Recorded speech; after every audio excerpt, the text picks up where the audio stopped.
कैसे सुबह सुबह हम सबका मिलना हो जाता है, ये गुरु की बदौलत। नहीं तो निकलना भी संभव नहीं था। सबको ये लग रहा था हम सब गृहस्थी हैं, गृहस्थी से इतनी सुबह कैसे निकलना होगा, कैसे क्या होगा। लेकिन जब प्रेम लगन लागी तो निकलना भी आ गया। टाइमली सब हो रहा है, ये सब गुरु की कृपा से हो रहा है। भगवान ने खुद को छिपाया, पर सतगुरु ने सब चिट्ठा खोल के रख दिया, कहाँ है कहाँ नहीं है। तुम्हें ना पैसे खर्चने की आवश्यकता है, ना किसी चीज की आवश्यकता, विषय वस्तु की आवश्यकता, क्योंकि साधन रहित ब्रह्म है, बिन साधन ते पाए। कोई साधन समाधि नहीं उसके लिए, बिना साधन के वो है। और इतने करीब है कि आप इस बात को समझ नहीं सकते थे, और ये तत्व ज्ञानी ने हम सबको बताया। ओत प्रोत है। ओत प्रोत का मतलब भीतर बाहर है, भीतर बाहर है, बाहर भी है और भीतर भी है, क्योंकि ये वायु भीतर बाहर है। अगर ये वायु नहीं हो, बाहर की बाहर रह जाए और भीतर की भीतर रह जाए, आना जाना उसका आवागमन ना हो, तो ये शरीर मृतक घोषित कर दिया जाता।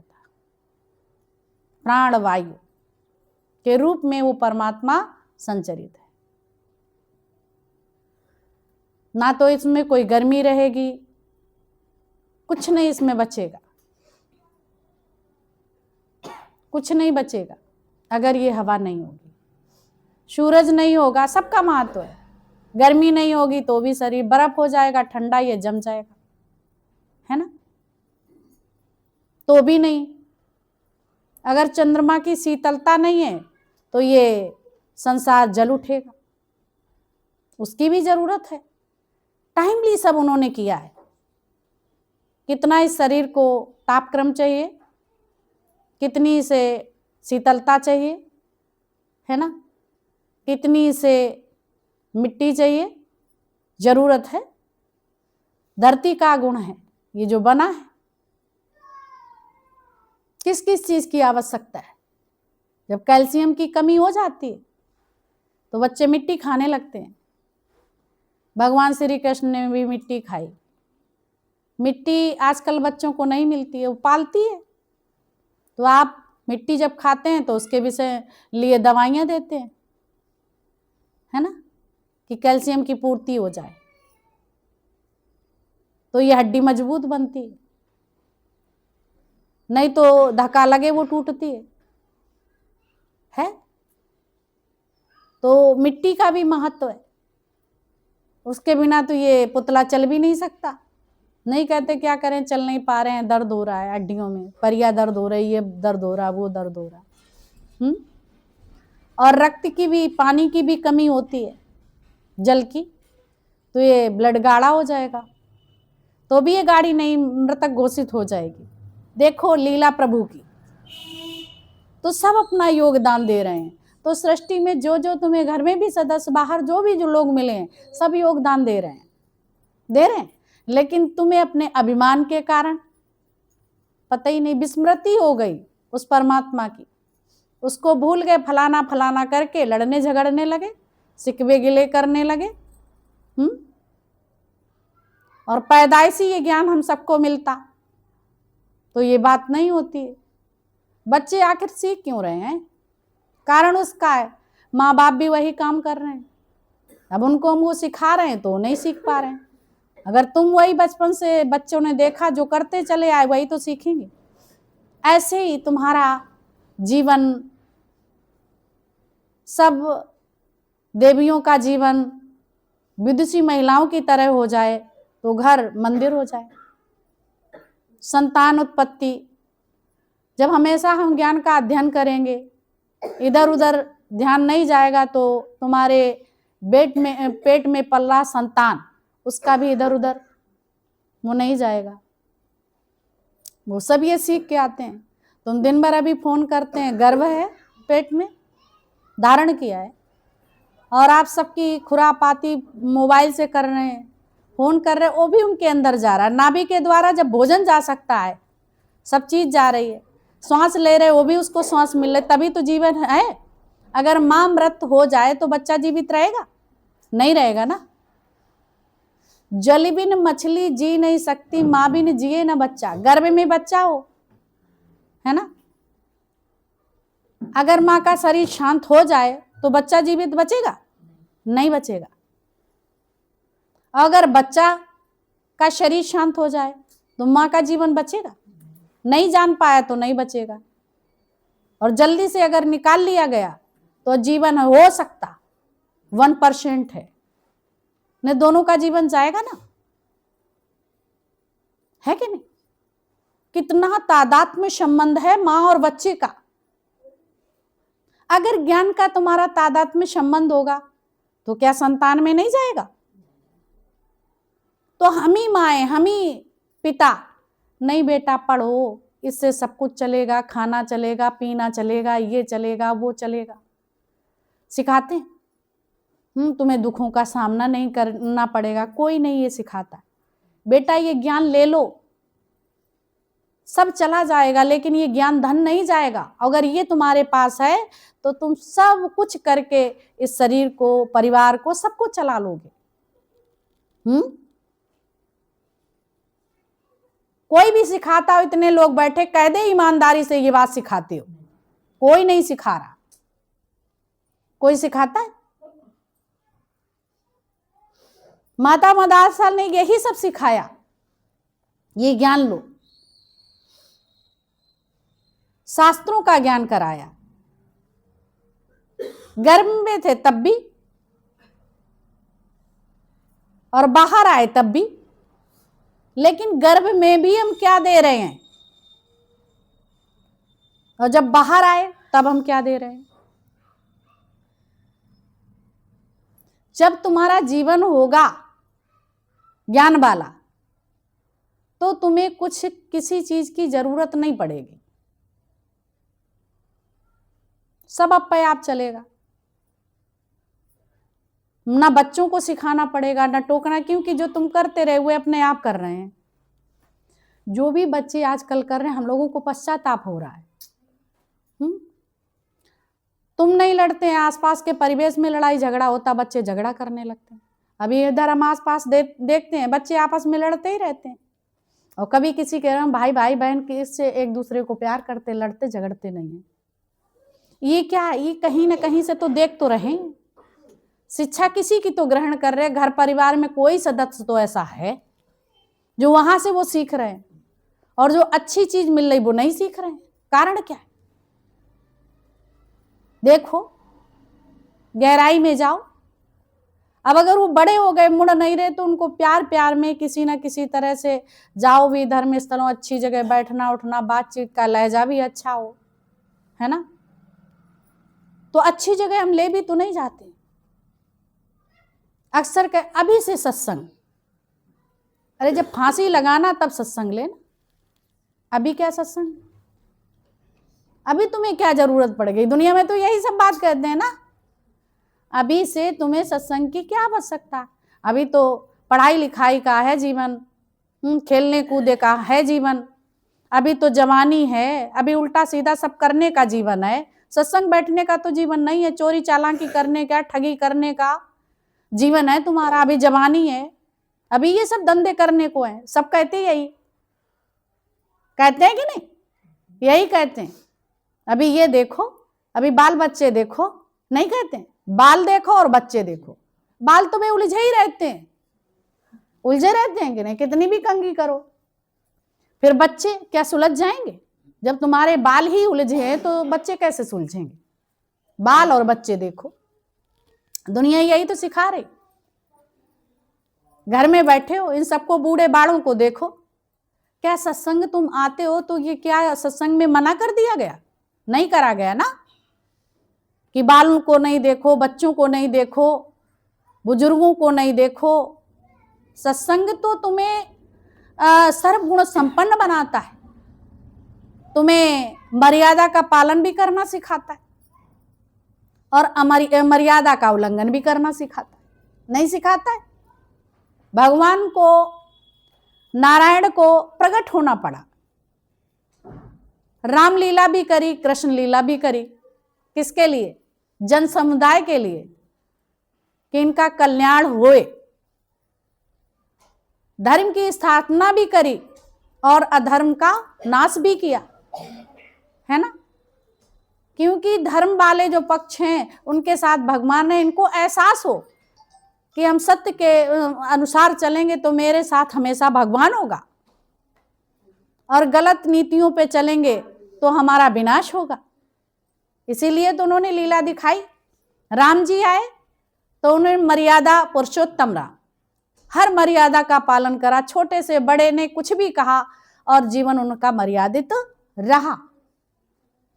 तो हमें सब कलाओं को सिखाया। समाज में मर्यादा भी इंपॉर्टेंट है। मर्यादा का उल्लंघन हुआ नहीं, संस्कार चला गया, है ना। अगर मर्यादा नहीं होगी तो क्या संस्कार बचेगा, सत्य बचेगा? तो राम ने मर्यादा भी दिखाई। लेकिन भगवत प्राप्ति के लिए तुम्हें मर्यादा की आवश्यकता नहीं है। मर्यादा का उल्लंघन जरूरी है। सपोज सत्संग हो रहा है, तो वहां मर्यादा का पालन करेंगे या सत्संग? उससे पहले तुम्हारी मर्यादा है, सत्संग के टाइम मर्यादा नहीं है। कौन सी मर्यादा नहीं है? कि हम सत्संग के समय पहले तो सोए रहे, और जब सत्संग का टाइम हुआ, हमें सत्संग जाना है, तुम भाग आओगे, तो ये मर्यादित जीवन नहीं है। सत्संग जो आता है उसको सबसे पहले उठना पड़ेगा। जिसको रसोई बनानी पड़ती है तो ऐसे ही थोड़ी ना बना लेगा, साफ सफाई सब करनी पड़ती है, अपने शरीर की भी सफाई और भी सफाई। फिर इसके बाद आप रसोई में जाते हैं, तभी तो रस आएगा रसोई में। गंदगी से रसोई में रस आएगा? कई लोग तो बड़ी सफाई करते रहते हैं और गंदे बंदे बिना नहाए धोए खाना पीना सब हो जाता है ना। अब तुम ठाकुर जी की पूजा कर रहे हो कि आसुरी संपदा को जन्म दे रहे हो, और ऐसी सफाई से मतलब क्या है?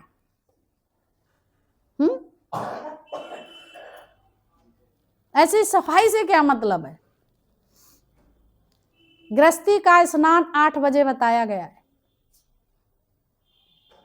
अगर धर्म तुम्हारे अंदर आसुरी संपदा नहीं है तो क्या मतलब है? आसुरी संपदा में 12 बजे है, 11 बजे है, 10 बजे है, 9 बजे स्नान ध्यान है। ये क्या है? तमोगुण। जो भी ऐसे टाइमली नहीं काम किए जाते वो तमोगुण के अधीन है। कितने भी सफाई में हो, किसी चीज में निपुण हो, हर चीज में कितने भी निपुण हो, पर स्नान गृहस्थी का कितने टाइम है? ठाकुर जी के लिए कैसा भोजन बनाएंगे? कैसा बनाएंगे? बिना नहाए बनाएंगे या नहा धो के बनाएंगे? तो रसोई में जाते हैं, वो क्या है? भंडारण। क्या है? जिसे कहते हैं लंगर। अन्य देवता को छूते हैं, कैसे छूते हैं? बिना ही नहाए धोए, है ना। रसोई में जिसको सब जैसे सात्विकता है, तो जब वो तुम हाथ से गूंदोगे, प्यार से गूंदोगे, बनाओगे, खिलाओगे, स्नान ध्यान फ्रेश होके सब रहोगे, तब वो भोजन सात्विकता पैदा करेगा। करेगा कि नहीं? फिर उसमें भाव डालोगे। कल भी हवन की बात चली थी। हवन जब करते हो तो सब सफाई सुथराई के साथ करते हो। तो तुम हवन नहीं करते हो, क्या करते हो बताओ? जो तुम सफाई का ध्यान नहीं देते हो। तो बहुत इंपॉर्टेंट है। सफाई का पहले बहुत महत्व है। अंतःकरण में सफाई का बहुत महत्व है? जब अंतःकरण में ये आंग, ये घर है भगवान का। अंतःकरण क्या है? भगवान का घर है। जब वहां सफाई नहीं होगी अंतःकरण में, तो क्या परमात्मा विराजमान होंगे? परमात्मा मतलब आनंद विराजमान होगा? नहीं होगा। ऐसे ही तुम्हारे जहां तुम ये सेवा का कार्य करते हो, लंगर चल रहा है, वहां अगर सफाई नहीं होगी, है ना, और रसोईया पहले ब्राह्मण लोग जब शादी विवाह होते तो रसोईया का वो करते थे, कोई और रसोईया नहीं निकालता था। कौन निकालते थे? ब्राह्मण लोग। क्यों नहीं निकालते? नहा धो के पूजा पाठ करके कलश बना के रखते थे कि नहीं? लेकिन तुम ये बाहर से कुछ ना करो, करने की आवश्यकता नहीं है, सहज हो जाओ। ये प्रक्रिया सहज है। सभी लोग सारे सृष्टि में सुबह स्नान ध्यान करते हैं, कोई नई बात तो है नहीं। तो हर चीज टाइम से करो, और जो आए उनके लिए ठाकुर का भाव रखो। तो आपको वो रोज ठाकुर मंदिर में नहला धुला के नहीं समय बर्बाद करना पड़ेगा, है ना? जीते जाते ठाकुर मेरा आ रहा है। तो वो बहुत बड़ा भगवान ने जो मूर्ति बनाई है उसको तो तुम ठाकुर नहीं समझते हो, है ना? लेकिन पाथर मूरत आप बनाई ताको शीश झुकाए। दिल में बैठा राम रमैया तुझको नजर ना आए, और पाथर मूरत आप बनाई ताको शीश झुकाए। तो उल्टा कार्य हम सब करने लग गए। तो ये बहुत जरूरी है, इंपॉर्टेंट है विधिवत कार्य करना। ये विधिवत कार्य करने की कला तुम्हें यहां सिखाता है। तब तुम टाइम से सबको, जब टाइमली उठोगे तभी सबकी सुबह सेवा कर पाओगे, अन्यथा तो संभव नहीं है। तब तुम सत्संग में आ पाओगे। तो वहां मर्यादा का ग्रस्त में पालन भी है और मर्यादा का उल्लंघन भी है। सत्संग के टाइम में तुम्हारी कोई मर्यादा नहीं, तुम कुछ नहीं, सीधा ये जो 24 घंटे, 1 घंटे का ज्ञान 24 घंटा काम करे। उसके लिए तुम्हें यहां मर्यादा की किसी उस समय कोई भी है और मर्यादा की आवश्यकता नहीं, कोई आवश्यकता नहीं, सीधा सत्संग। फिर जो गुरु तुम्हें बताए, नई बात समझ में आती उससे बात करो, वो बताएगा कब तुम्हें सत्संग में बैठना है, कब वहां रहना है। वाणी में चल रहा था, प्रमिला भगवान बोल रहे थे, सपोज मन चलता है सत्संग लखनऊ हम सुनने गए, उदाहरण के लिए बताया, गए वहां सत्संग चल रहा है और सत्संग के टाइम हमें किसी सेवा में लगा दिया गया। अब मन हमारा क्या बोल रहा, देखो मुश्किल से तो आप आए और सत्संग चल रहा, हमें यहां लगा दिया गुरु ने। गुरु ने जहां तुम्हें लगाया है वही तुम्हारी सेवा है, वही तुम्हारा सत्संग है। और तुम वो काम छोड़ के सत्संग के टाइम वहां फिर बैठ गए आके, गुरु की तो नजर जाएगी। बोला फला व्यक्ति को ये कार्य दिया, वो न करके जे यहां बैठा है।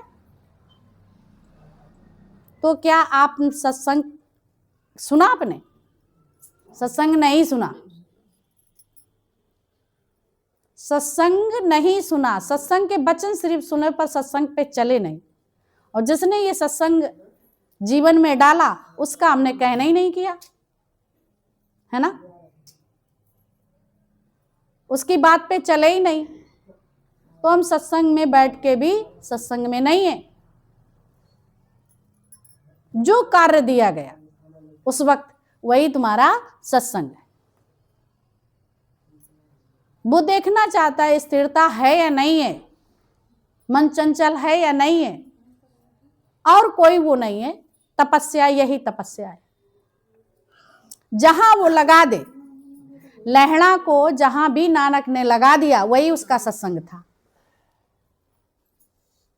वही उसका सत्संग था। गुरु अमरदास थे, उन्हीं की बात आती है। 60 साल के 72 साल में गए थे, 72 साल में उम्र पे गुरु के पास पहुंचे थे। गुरु अमरदास गुरु नानक के पास। तो जब वहां गए तो चबूतरा उन्होंने बनवाया। गुरु के पास गए तो उन्होंने बोला कि अपनी शरण में ले लो। ले लिया तुम्हें। उनको कार्य क्या दिया? चबूतरा बनाने का। और उन्होंने चबूतरा 72 साल की उम्र में, जानते हो 70 और 72 साल की उम्र में शरीर कैसा होगा। अभी यहाँ कोई 72 साल का बैठा है, अभी नहीं होगा, शायद नहीं होगा ना। 72 साल की उम्र में उन्होंने 72 बार चबूतरा बनवाया था।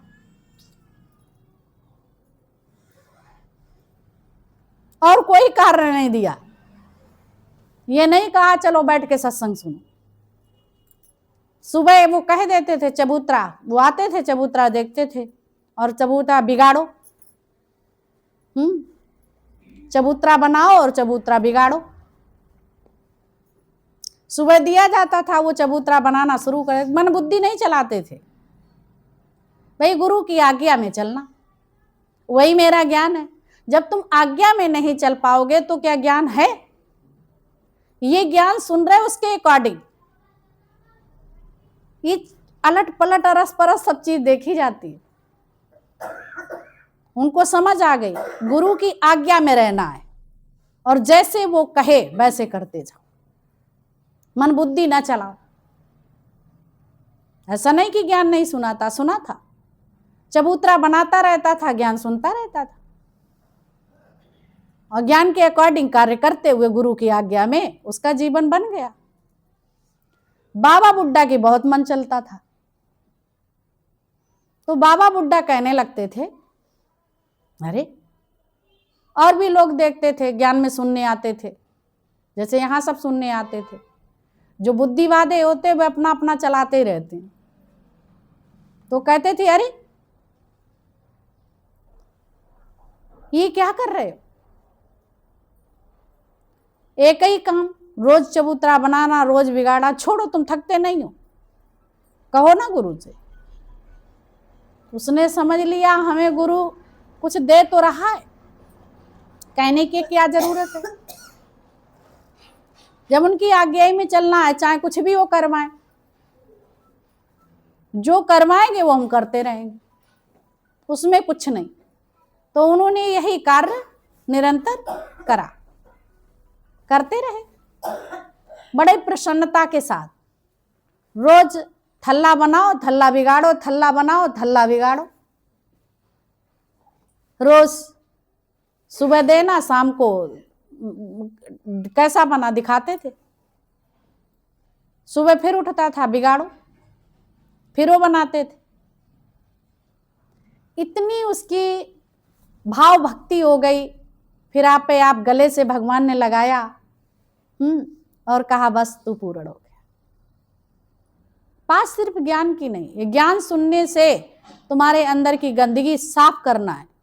तो उसने इस ज्ञान को सुना और उनकी आज्ञा में रहना, ज्ञान के अकॉर्डिंग वो चला और चलने के बाद उसकी अवज्ञा नहीं करी, अवहेलना नहीं करी गुरु के वाक्यों की।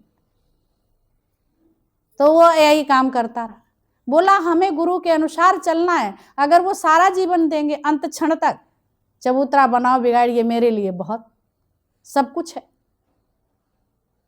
भैया में रहना यही है और इसी में गुरु की आज्ञा में लगे रहे, बस मस्त जीवन। लहड़ा भी जो बताया, रात है तो रात, दिन है तो दिन। अर्जुन को भगवान ने, तो लोग देखते थे कि पागल हैं दोनों, कभी ये सोचते थे अर्जुन रिझाने की कोशिश कर रहा है भगवान को, कभी कुछ, वो जो कह देते वही बात मान लेता। दिन को रात कहते तो ये रात कहता, सिर्फ इसलिए कहते थे मन बुद्धि तो नहीं चल रही है, चेक करने के लिए। मन बुद्धि चलना अपनी तरफ से तर्क वितर्क करना छोड़ दे। क्या हम लोगों की मन बुद्धि तर्क वितर्क करना छोड़ी? नहीं छोड़ी। यही कारण है। क्या उनके कार्य नहीं हुए? उनके बच्चे थे, वो यहां तक नहीं पहुंचे। नानकी का बेटा था लहड़ा, वो पहुंचा, है ना। वो कैसे गुरु अमरदास